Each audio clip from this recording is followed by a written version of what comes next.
bukan hanya kasus suap, Akil Mokhtar juga terseret kasus narkoba, menyusul ditemukannya ganja di ruang Ketua MK.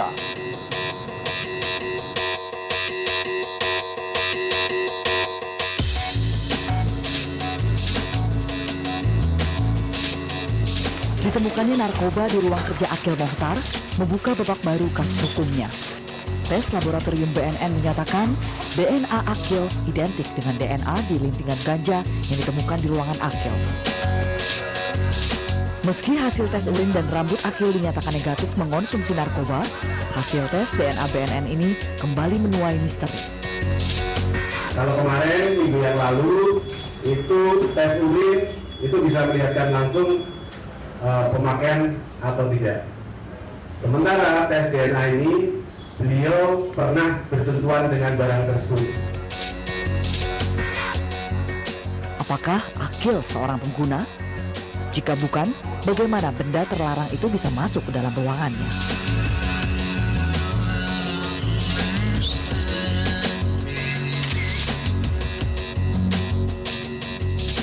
Ya, dan saat ini saya sudah bersama dengan Kepala BNN Anang Iskandar untuk berbincang-bincang mengenai kasus Akil Mokhtar yang bukan hanya kasus korupsi, tapi juga di sana ditemukan ada narkoba. Langsung kita tanyakan. Pak Anang, ini waktunya sudah cukup agak lama sebetulnya dalam proses penyelidikan ini. Apa yang menjadi kendala sebetulnya, Pak Anang? Sebenarnya tidak ada kendala, tinggal mengikuti proses jalannya penyidikan, ya kan. Dan yang agak meringankan kan tersangkanya sudah ditahan KPK. Jadi kita tinggal ya melakukan langkah-langkah sesuai dengan program yang digagas oleh penyidiknya. Artinya pemeriksaan saat ini masih terus dilakukan, ya? Ya, bahkan berjalan terus.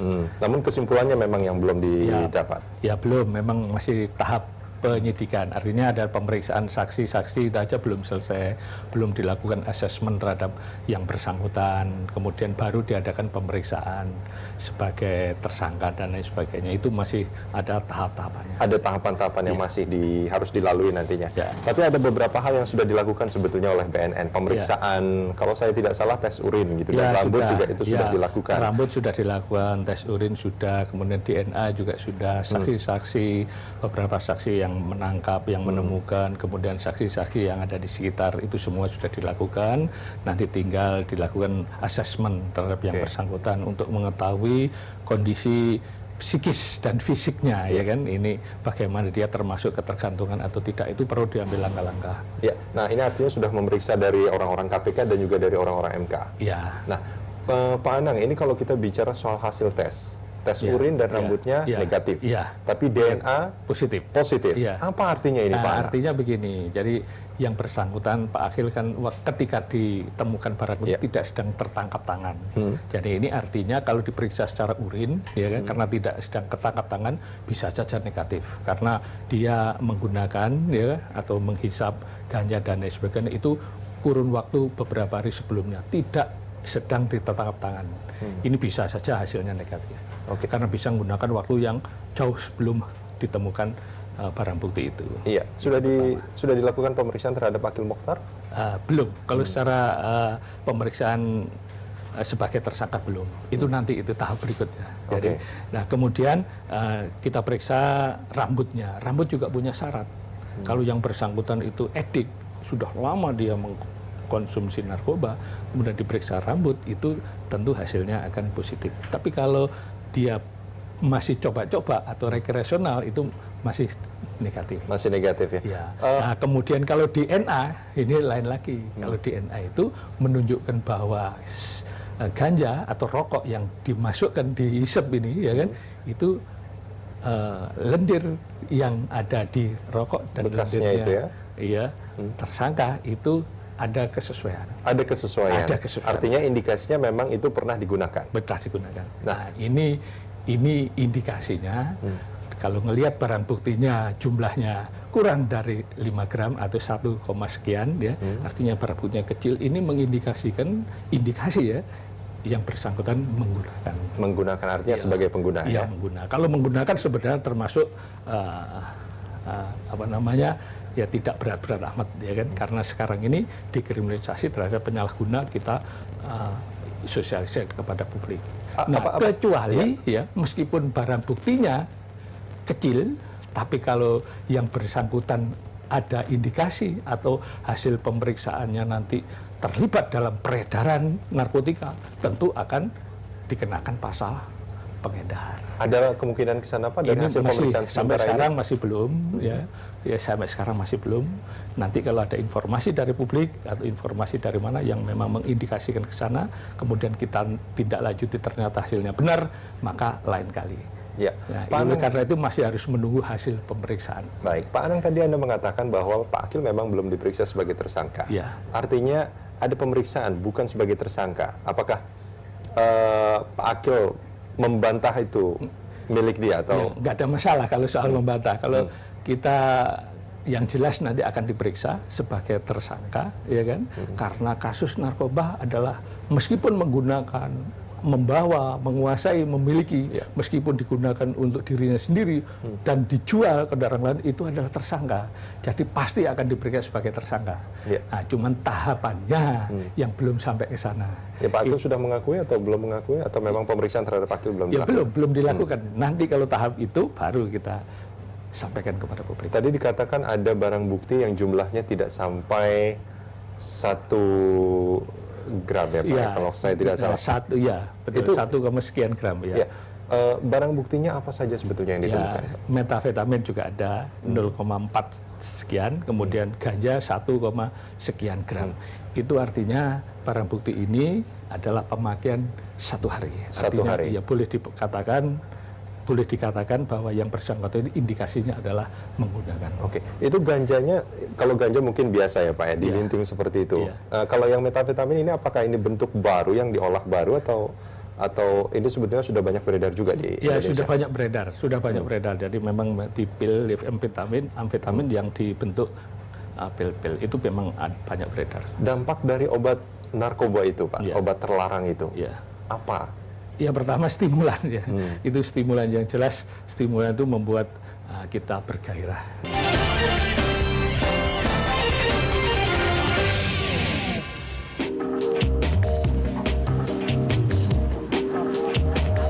Isu penyadapan menjadi salah satu agenda pertemuan Menteri Pertahanan Indonesia Purnomo Yuskiantoro ketika menerima Menteri Pertahanan Australia David Johnston di Jakarta.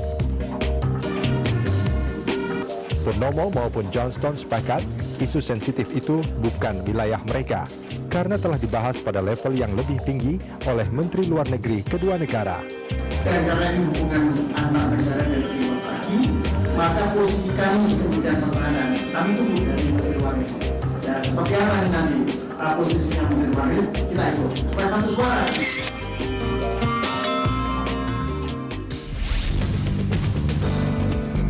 Pimpinan Partai Oposisi Malaysia Anwar Ibrahim mengajak anggota ASEAN memprotes penyadapan yang dilakukan Amerika dan Australia. Dalam kunjungannya ke Jakarta, Anwar memuji langkah berani Presiden Brazil yang membatalkan kunjungan ke Amerika untuk bertemu Presiden Obama dan mengkritik sikap Malaysia yang terlalu lunak dan lembek. Saya protes sebab di Malaysia hanya menteri luar bicara dengan begitu lunak, mengatakan kamu jangan begitu terhadap teman negara jiran. Dan Datuk Seri Najib sampai sekarang belum mengeluarkan apa-apa kenyataan. Ini sikap begini menunjukkan bahwa kita terlalu lemah.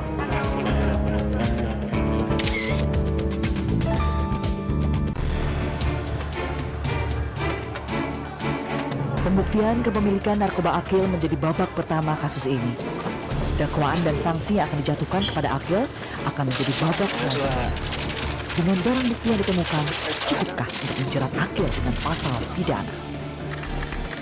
Hasil tes urin dan tes rambut adalah negatif. Makanya kita lakukan terhadap, sekarang kita kawal barang ini milik siapa. Makanya kita lakukan langkahnya berikutnya adalah melakukan tes terhadap barang tersebut. Ternyata kemarin sudah keluar hasilnya dari barang tersebut, teridentifikasi adanya DNA manusia di sana. Oleh karena itu, sekarang kita lakukan pengambilan sampel darah dari Pak AM. Ada beberapa yang harus didalami BNN untuk menentukan sanksi bagi Akil. Pertama, apakah Akil baru menjadi pengguna narkoba atau sudah lama alias pecandu? Kedua, jika Akil adalah pecandu, akankah Akil hanya menjalani rehabilitasi narkoba di pusat rehabilitasi dan bebas? atau menjalani hukuman penjara setelah proses rehabilitasi? Dalam aturan undang-undang, kepemilikan narkoba dalam jumlah sedikit atau untuk kepentingan pribadi, pengguna hanya akan direhabilitasi.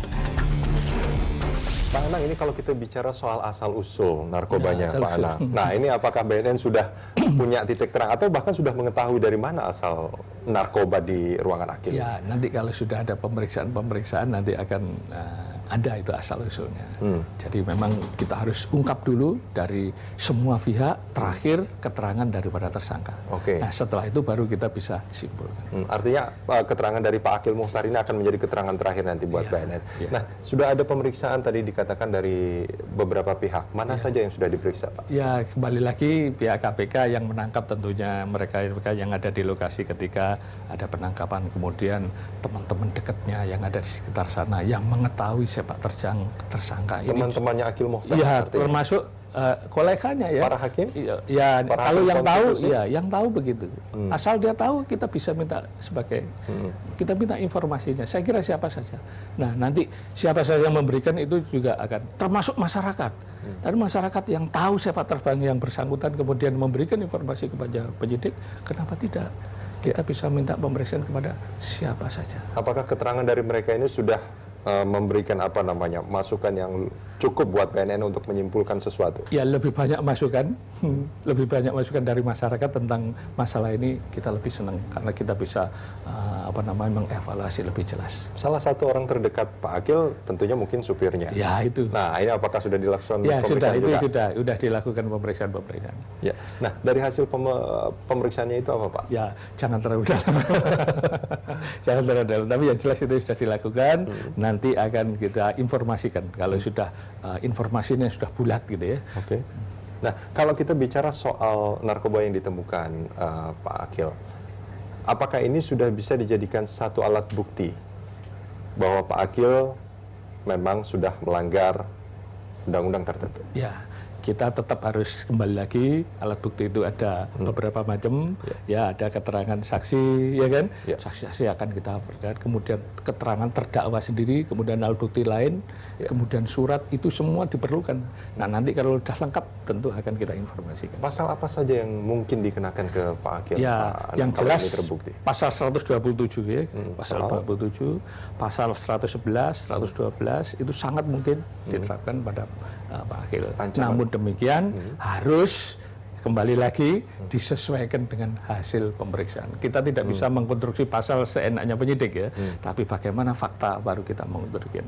Tapi yang jelas ditemukan, ya kan, jenis narkoba ada di ruangan Pak Akil, dan itu kita konstruksi nanti yang bersangkutan sebagai pengguna atau sebagai pengguna merangkap pengedar.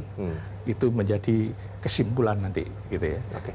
Nah, Pak Anang, itu ancaman hukumannya berapa lama atau apa sebetulnya ancaman sanksinya dari pasal-pasal yang kalau kemungkinan dilanggar? kena pasal taruhlah pengguna gitu ya, kalau dia murni sebagai pengguna karena memang indikasi, kalau lihat barang bukti indikasinya sebagai pengguna, itu bisa diancam dengan pasal 127, ancamannya 4 tahun. 4 tahun? 4 tahun. Kalau benar murni pengguna narkoba, kita tidak akan menahan. Tapi di rehabilitasi? Kita akan menahan, ya kan? Nah, kita akan ajukan ini kepada hakim untuk diputuskan. Nanti kalau putusannya, ya kita dorong untuk putusan rehabilitasi. Oke. Ya. Nah, itu kan biasanya untuk masyarakat umum, Pak Anang. Ini kalau dia sebagai pejabat negara, apakah ini akan menjadi memperberat hukumannya atau ini diperlakukan sama saja? Ya, hukum berlaku sama ya. Hukum berlaku sama, entah itu pejabat negara atau masyarakat itu sama. Hanya kalau pejabat negara ada pemberatannya. Nah, secara etik mereka akan salah, secara disiplin mereka juga salah. Tapi kalau untuk pejabat negara setingkat Pak Akil itu pasti akan disidangkan secara etik.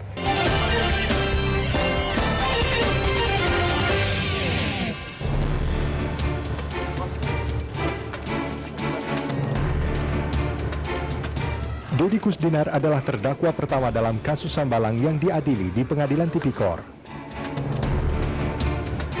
Mantan Kepala Biro Keuangan Kemenpora ini didakwa menyalahgunakan kekuasaan, memperkaya diri sendiri dan orang lain yang merugikan negara hingga 463 miliar rupiah. Dalam catatan jaksa, Debbie berperan memperkaya sedikitnya 40 pihak lain. Di antaranya, mantan Menpora Andi Malarangeng sebesar lebih dari 4 miliar rupiah dan Anas Urbaningrum 2,21 miliar rupiah.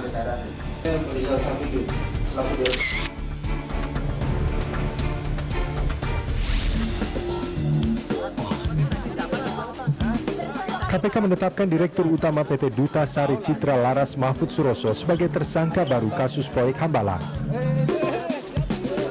Komisi Anti Rasuah itu sudah mengantongi 2 alat bukti untuk menjerat Mahfud Suroso. Duta Sari Citra Laras adalah perusahaan subkontraktor dari PT Adikarya dan PT Wijaya Karya dalam pengerjaan proyek Hambalang. Mahfud mengakui perusahaannya pernah menerima uang 63 miliar rupiah dalam proyek Hambalang. Namun dia membantah membagikan uang untuk Andi Malarangeng dan Anas Urbaningrum seperti tudingan Nazarudin.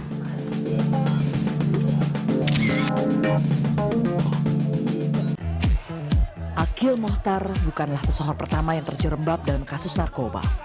Sebelumnya, Hakim Puji yang bertugas di Pengadilan Negeri Bekasi kedapatan sedang pesta narkoba di sebuah hotel di Jakarta 16 Oktober 2012. Ketua Komisi 3 sekaligus Ketua Fraksi Partai Demokrat DPRD Kukar, Aji Dendi, juga menjadi tersangka kasus penggunaan obat terlarang jenis sabu. Yang terakhir bahkan seorang anggota DPRD Banyuwangi dari Partai Gerindra, Toto Sugiharto. Ia terbukti menjadi pengguna narkoba jenis sabu-sabu dan divonis Hakim Pengadilan Negeri Banyuwangi selama 8 bulan penjara.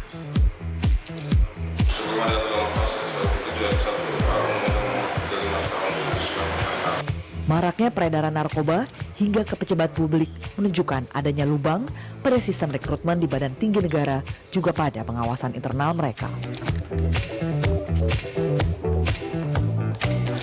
Pak Anang, tadi kan Anda mengatakan bahwa ada pemeriksaan, juga ada rekonstruksi. Nah, kalau saya tidak salah juga sudah dilakukan prarekonstruksi sebetulnya di ruangan Akil. Nah, ini apa hasil dari prarekonstruksinya? Ini kita ingin mendapatkan gambaran, khususnya bagi penyidik ya, yang memulai ingin membuat kasus ini menjadi bulat, tentu kita harus tahu gambaran besarnya kayak apa. Dan inilah dilakukan rekonstruksi.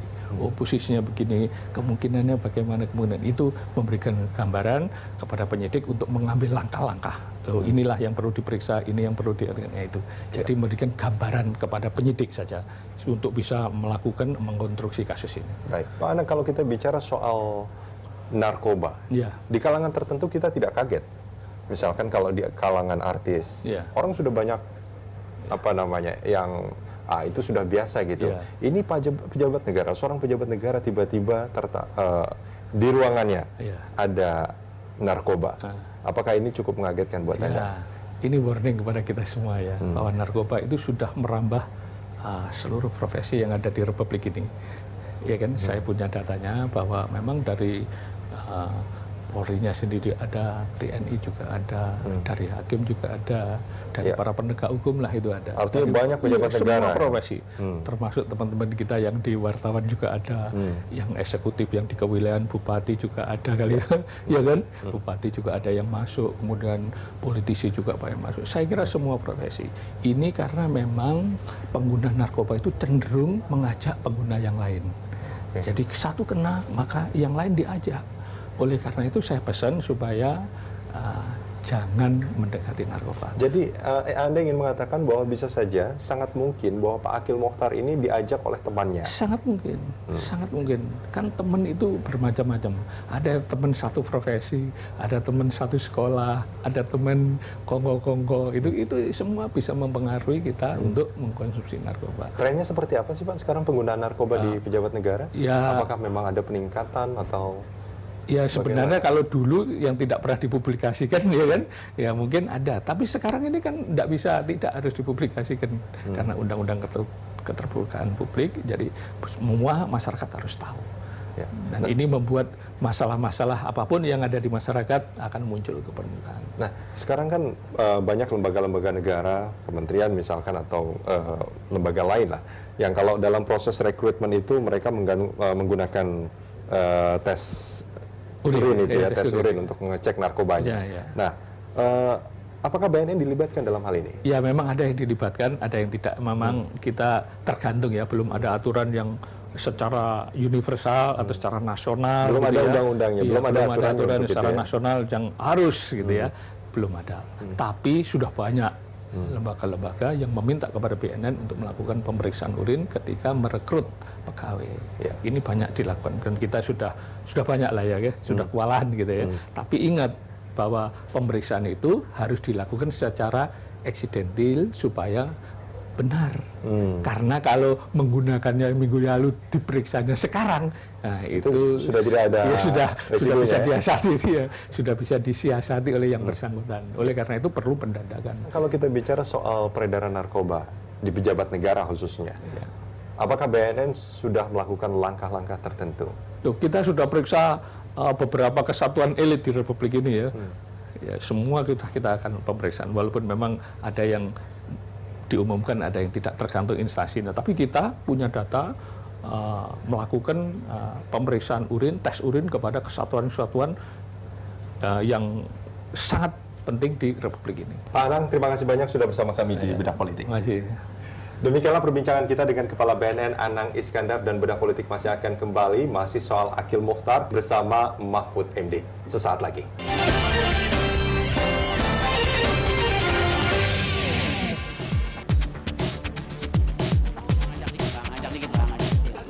Karen Agustiawan pekan lalu harus melupakan sebagian agenda kantornya sebagai Direktur Utama Pertamina.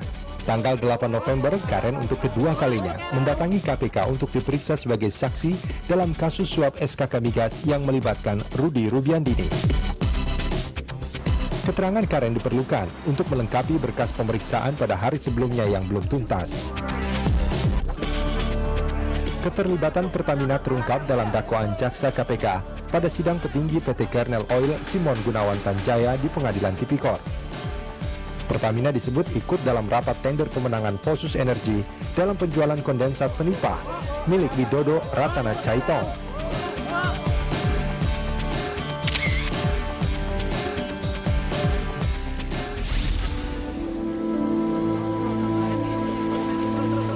Hikmat Tomet, salah satu tokoh penting dalam keluarga besar Ratu Atut Hosya, meninggal dunia. Suami Ratu Atut ini berpulang di tengah sorotan miring publik atas dinasti Ratu Atut, menyusul ditangkapnya adik kandung Atut oleh KPK. Hikmat Tomet meninggal dunia saat menjalani perawatan di Rumah Sakit Pusat Angkatan Darat Gatot Subroto. Sejak sebulan terakhir, Ketua DPD Golkar Banten dan anggota Komisi 5 DPR dari fraksi Golkar ini tergolek sakit karena serangan stroke.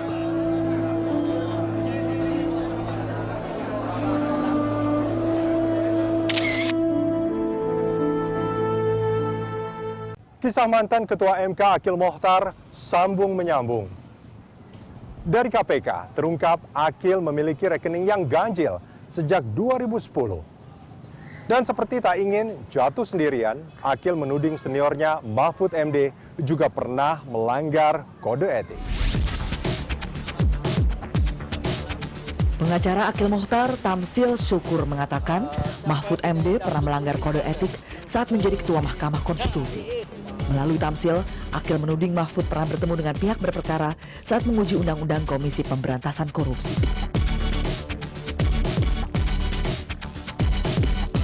Menurut Tamsil, Akil tahu persis kejadiannya saat Undang-Undang KPK diuji di MK. Pertemuan Mahfud dengan pengacara KPK yang saat itu merupakan pihak berperkara dilangsungkan di rumah dinas Akil di Widya Chandra, Jakarta Selatan.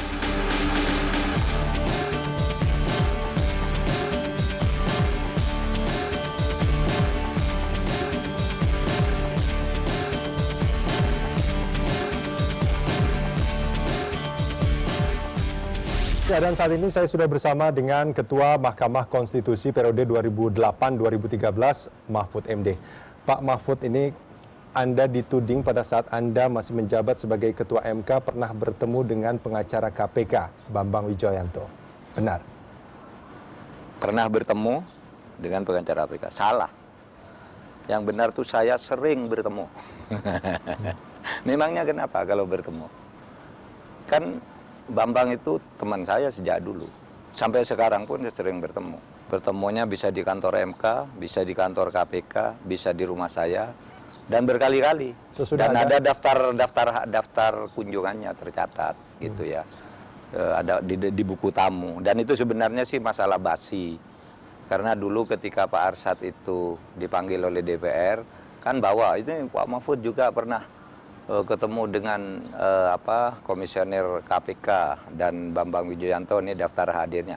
Malah diketawai orang karena dia hanya bawa bukti 2, padahal saya katakan lebih dari 2, banyak yang ketemu saya, bukan hanya sekali. Terus masalahnya apa kalau ketemu? Pada saat Pak Bambang berperkara di MK, apakah pernah bertemu juga?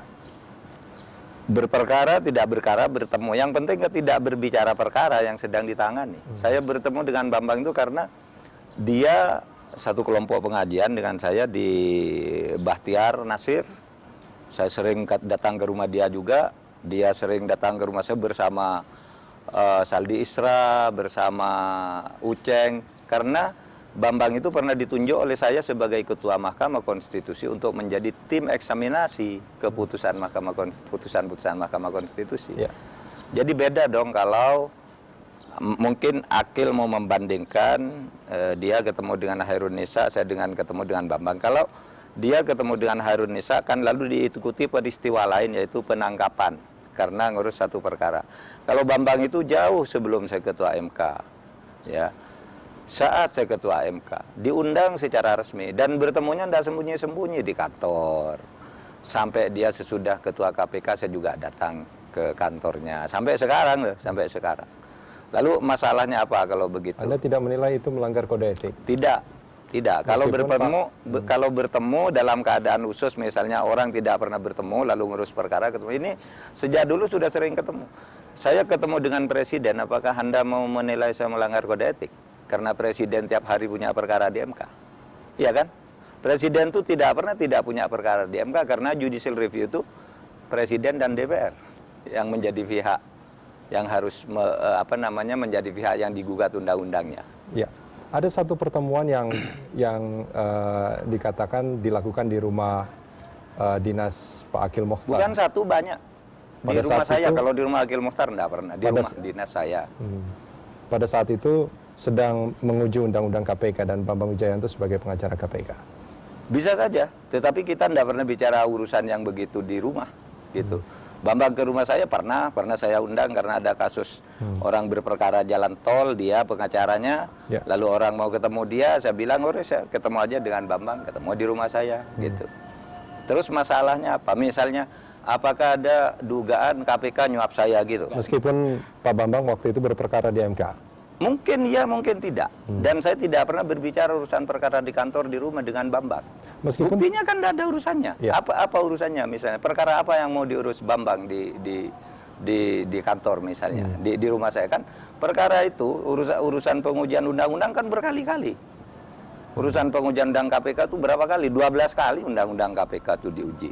Ya. Apa saya tidak boleh bertemu dengan dia? Yang penting kita tidak berbicara dengan orang yang berperkara dalam urusan perkaranya itu. Kalau bertemu begitu, gimana? Saya tidak boleh ketemu orang. Tetapi kan beda kalau Hairun Nisa ketemu dengan Akil kan lalu diikuti oleh peristiwa lain.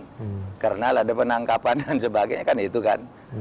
Tetapi tidak apa-apa kalau itu mau dianggap sebagai sesuatu ya silakan aja kan masyarakat bisa menilai. Ya. Masa KPK mau ketemu saya lalu mau nyuap gitu. Wah itu sesuatu tidak mungkin loh, dia lembaga anti Artinya suap. memang tudingannya tidak tersangkut masalah suap menyuap di sini Pak Mahfud, tapi hanya melanggar kode etik. Bagaimana menurut Pak? Kalau melanggar kode etik enggak juga kalau menurut saya. Kalau memang melanggar kode etik kan saya bisa diadili oleh majelis etik. Waktu itu enggak ada masalah itu.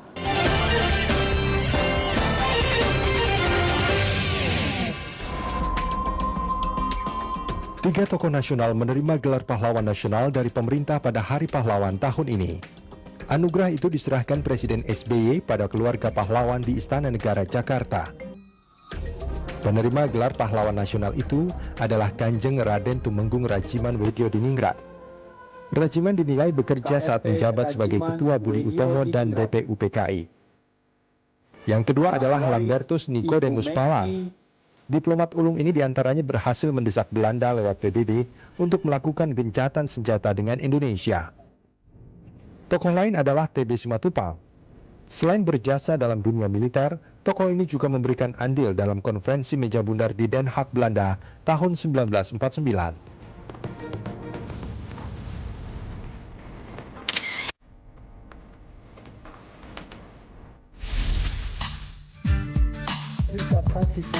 Para ilmuwan Swiss membuat rilis yang amat mengejutkan setelah mengotopsi kembali jenazah mantan Presiden Palestina Yasser Arafat. Kesimpulannya, racun polonium menjadi penyebab tewasnya Arafat. Arafat meninggal di Prancis pada 11 November 2004 pada usia 75 tahun setelah jatuh sakit selama 1 bulan. Dokter tidak bisa menemukan penyebab kematian Arafat karena tidak ada otopsi yang digelar pasca kematian. Penyidik Palestina menuding Israel sebagai satu-satunya tersangka pembunuh Arafat. Istri mendiang Arafat, Suha Arafat, menyebut kematian suaminya sebagai pembunuhan politik. Namun pihak Israel membantah tudingan itu.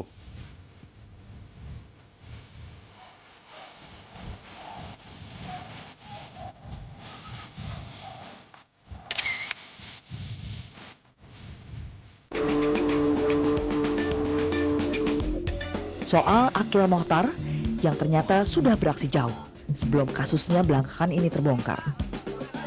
KPK kini bukan hanya menjerat Aqil dengan kasus suap 2 sengketa pilkada Gunung Mas dan Lebak, namun juga merambah ke sejumlah pilkada lain seperti Kota Palembang, Kabupaten Empat Lawang, Banyu Asin, dan Halmahera. 8 tahun 2010 kan berlakunya tahun 2010, ya kan? Kalau KPK hanya menggunakan itu, seolah-olah nanti aset dan kekayaan yang dilacak itu hanya yang di atas 2010.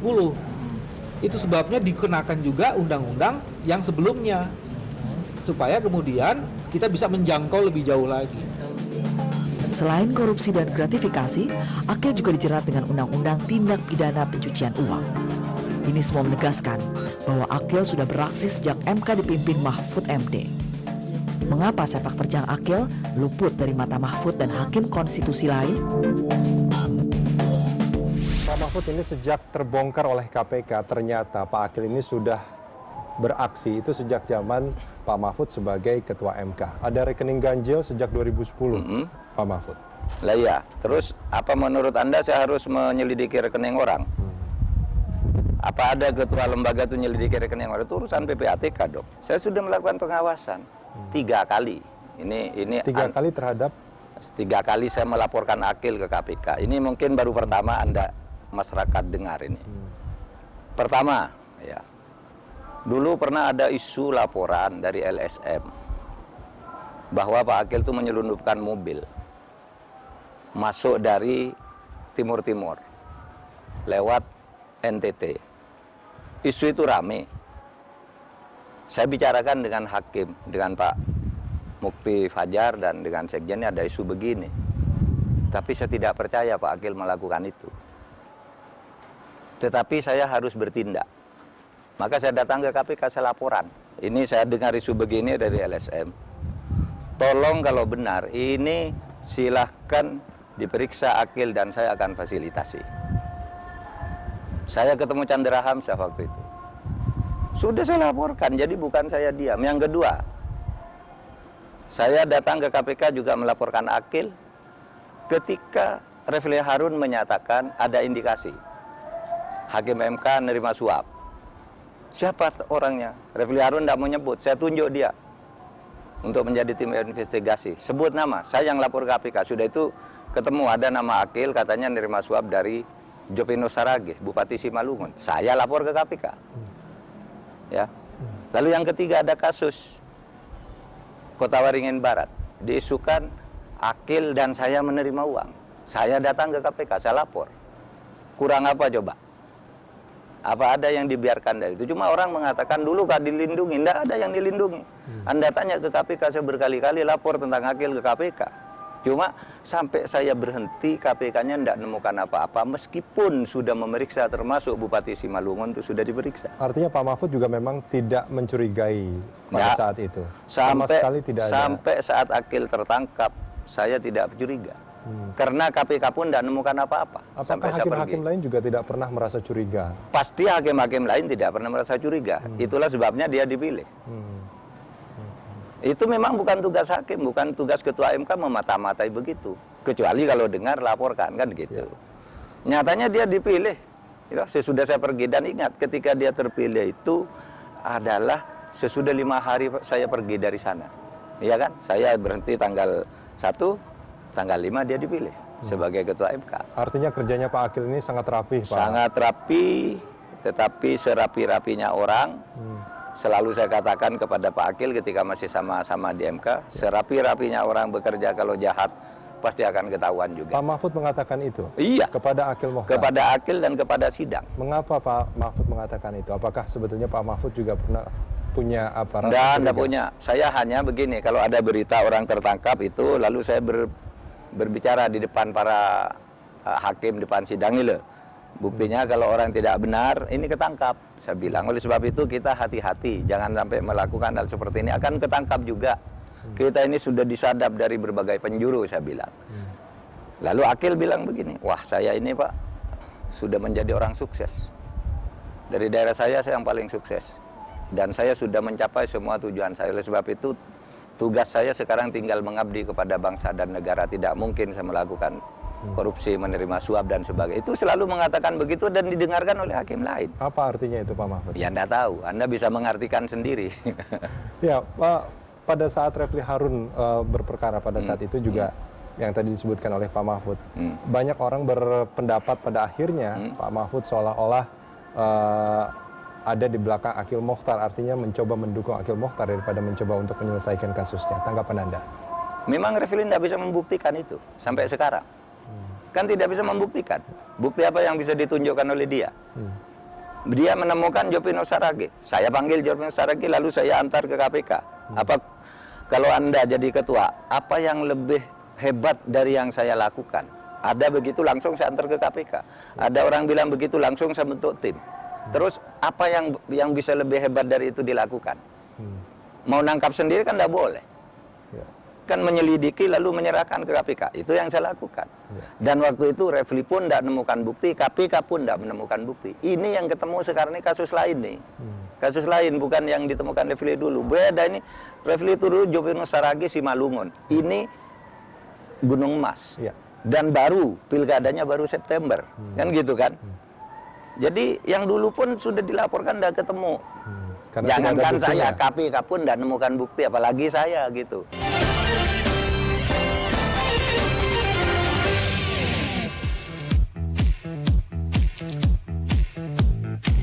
Mantan Wakil Gubernur DKI Jakarta Priyanto membawa segepok berkas ke KPK. Dia melaporkan dugaan korupsi pemberian tanah BMW di daerah Koja, Jakarta Utara kepada pengembang swasta pada tahun 2007. Meski tidak menyebut nama, namun penjelasan Priyanto mengarah pada mantan Gubernur Fauzi Bowo, atasannya saat memimpin Jakarta.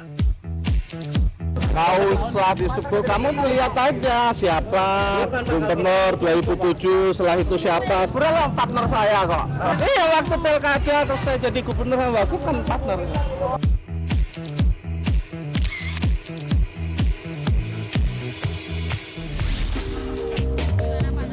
Dirjen Otda Kemendagri Johermansyah Johan memenuhi panggilan KPK sebagai saksi dalam kasus suap sengketa pilkada di Mahkamah Konstitusi. Pada pemanggilan sebelumnya, Johermansyah tidak hadir karena harus menghadiri pelantikan gubernur di Sumatera Selatan. Sebagai Dirjen Otonomi Daerah, kesaksian Johermansyah diperlukan untuk 2 tersangka, pengacara Susitur Andayani dan pengusaha Tubagus Hairi Wardana. Kedua orang ini dijerat KPK dalam sengketa pilkada Lebak yang melibatkan mantan Ketua MK, Akil Mokhtar.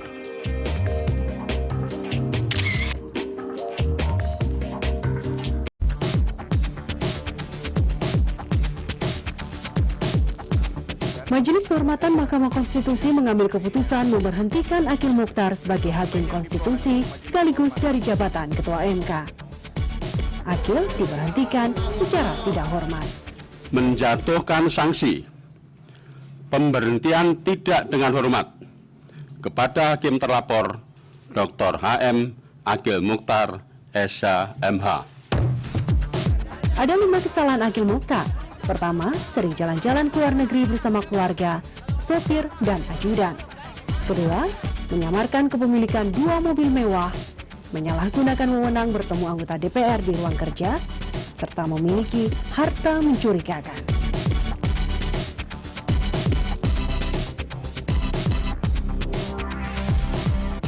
Pak Mahfud, ini kalau kita bicara penghasilan atau gaji hakim MK, termasuk juga ketua tentunya karena Pak Akil juga pernah menjabat ketua, itu kisaran berapa per bulannya, Pak?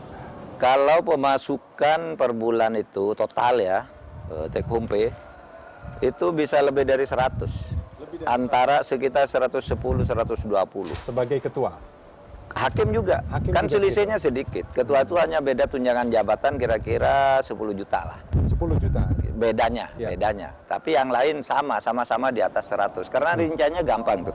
Gaji pokok 28 juta, ditambah tunjangan-tunjangan macam-macam jadi 48 juta. Ya. Lalu ada uang transport, kira-kira sampai seluruhnya 60 juta gitu.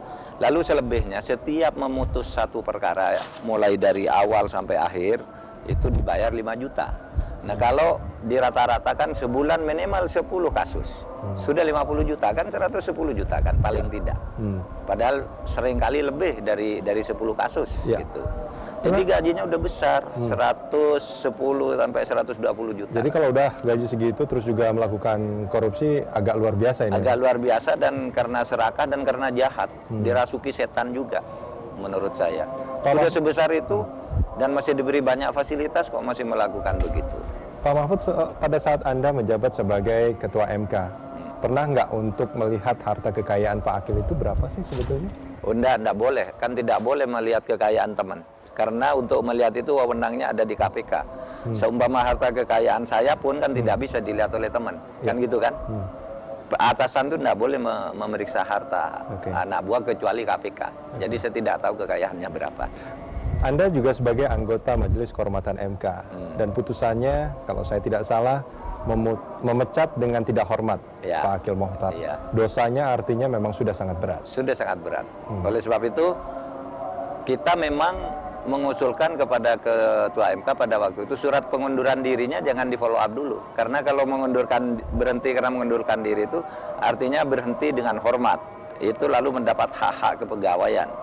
Nah, itu yang sekarang terjadi di DPR. Orang sebelum dipecat sudah mengundurkan diri lalu dikabulkan maka dapat pensiun semua. Karena berhentinya dengan hormat seperti Nazarudin, Angelina dan macam-macam lah gitu ya. Dapat pensiun dia karena diberhentikan dengan hormat. Nah, kalau diberhentikan tidak dengan hormat itu tidak dapat pensiun. Itu yang dilakukan. Apa landasan pertimbangan Majelis Kehormatan? Karena pelanggaran etikanya banyak sekali. Pelanggaran etikanya pertama bertemu dengan orang berperkara yang kemudian ditindaklanjuti dengan penangkapan. Berarti ada hubungan kita bertemu itu sudah bicara materi perkara. Kedua, pergi ke luar negeri berkali-kali tanpa izin. Ketiga, mempunyai mobil gelap.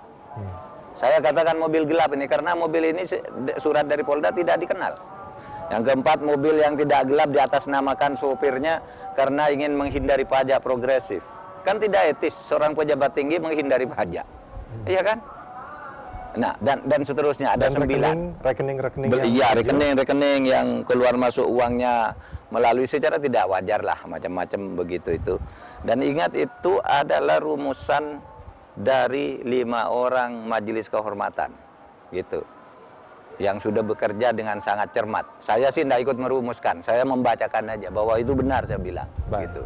Pak Mahfud, terima kasih banyak sudah bersama kami di Terima kasih. Ya pemirsa, demikianlah perbincangan saya dengan Ketua MK periode 2008-2013 Mahfud MD. Dan perbincangan ini sekaligus menutup jumpa kita